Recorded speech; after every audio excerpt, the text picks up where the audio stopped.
If you watch my review on RRR, you know why I still have this teleportation power. Hold it right there. I am not going to say a lot because everything that I have to say about this film is already in the RRR review that I did. You can actually click here to watch that particular video. What I am here to talk about is 5 reasons why I think this film is actually catching up with international audience. The first reason why I think it's catching up with international audience is actually cultural proximity.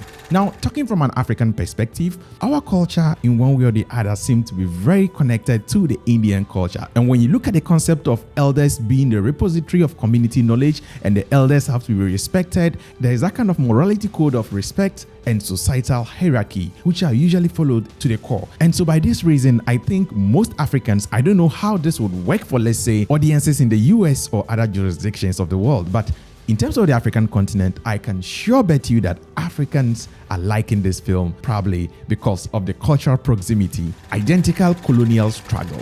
All African countries, except for just a few, were all colonized by different states. And especially, I come from a former British colony, which is Ghana, which used to be the Gold Coast. And interestingly, this country was most oftenly referred to as the model colony of the British. That is how the British held the Gold Coast colony in high esteem. And so to see India also going through the same struggle, most African countries are likely to also feel the same way because they can virtually relate to what is going on. And trust me, Americans can also relate to this particular point because of the whole British colonial influence. Relatable community disparities. Now, I don't know how this would work in the context of the US, but in the context of African countries, poverty is still very high in most African states. The rich is always extremely rich, the poor is extremely poor. It's more or less like capitalism at its highest peak. And seeing that being played in RRR, people in African countries can easily relate to this, and that is why people are really falling in love with this film. Just look at the nature of this castle in contrast with where the people are living. The people are living way below the standard of life that the British are living. And if you look at the luxurious and sheer size of the castle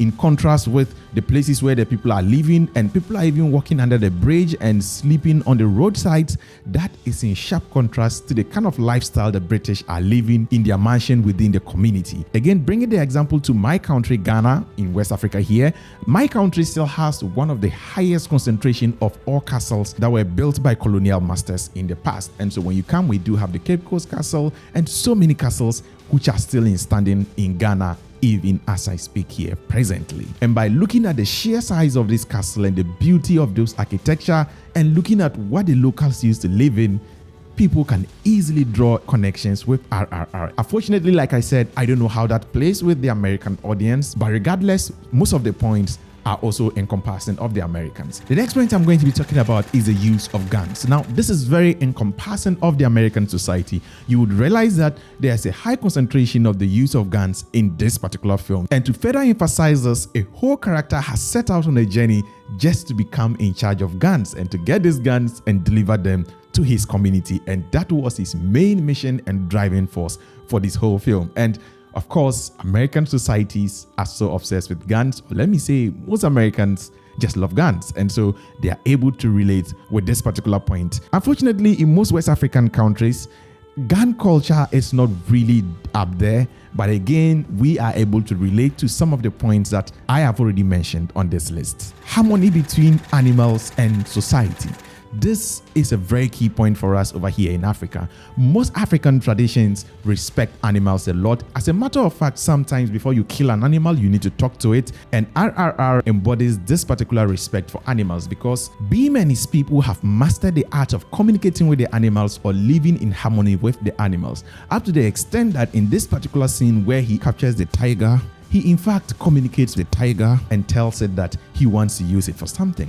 This is very common in African society. Sometimes when someone wants to even cut a tree or use a tree for something or kill an animal, you have to talk to the animal and ask permission from it before using it for what kind of sacrifice or whatever that you want to use it for. And trust me, this is actually done in most African societies. And so people seeing this, they easily draw connections or draw inferences with their own culture. Beyond these 5 points, there's another 2 extra points that I would like to share with you guys, which is racism, and identical colonial heroes. As at the day of making this video right now in Ghana, we are currently celebrating Founders Day, which is attributed to one of the people who actually led the colonial struggle for Ghana's independence and became president of Ghana, which was formerly known as Gold Coast and a former British colony. And all over Africa, every country always have a giant list of names of people who actually struggled for independence. And so to see an Indian film projecting their own heroes who fought against the British, and over here where almost every African country have such kind of heroes,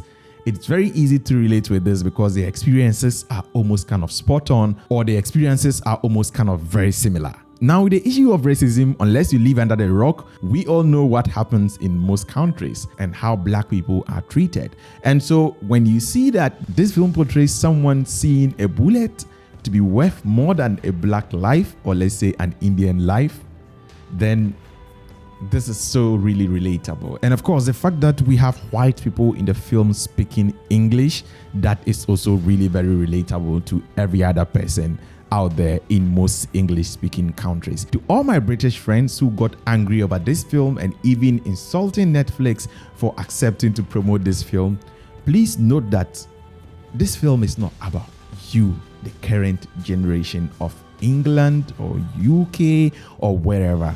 Now, I'm not the director of this film, but I can already tell that these are experiences that were documented some time ago, and you must know that this is cinema, and so some of the things can be exaggerated. But I can also tell you for a fact that some of the things, even though might seem very exaggerated in modern terms, they might be as accurate as they used to be back then. But what I want you to know is that it is not about you, the current generation. Probably your grandfather's father or your great-great-grandfathers. Those are the people the film is about. It is not about you, the current generation. And for what they did, whether you say anything at this point in time or not, it might not be able to change what happened at that particular point in time. And so again, this is entertainment, so I plead with you guys to put all the emotions aside. Let's watch this film objectively, because this film for me is actually the true definition of cinema. And if you want to know my true thoughts about this film, click here to watch this particular video to see my full review on RRR. If you're new here, I talk about cinematography, photography, editing, and all its related branches. If all this sounds interesting, then please make sure to click on the subscribe button and make sure to turn on the post notification bell so you are notified anytime I drop awesome content like this right here from Africa. Until next time, as always, keep practicing filmmaking. Peace out.